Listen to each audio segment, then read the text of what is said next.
আসসালামু আলাইকুম। কেমন আছেন বন্ধুরা? আশা করছি সবাই ভালো আছেন। আপনাদের দোয়ায় আলহামদুলিল্লাহ আমিও অনেক ভালো আছি। আজকে আমি বানিয়েছিলাম বিফ কারি। আপনাদেরকে দেখাতে পারিনি সবগুলাই, তাই একটু আপনাদের কাছে শেয়ার করতে চলে এলাম।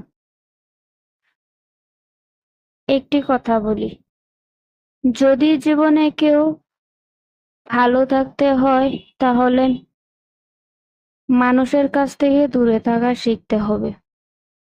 মানুষের কাছ থেকে আপনি যত দূরে থাকবেন ততই দেখবেন আপনার জীবনে সুখ শান্তি চলে আসছে।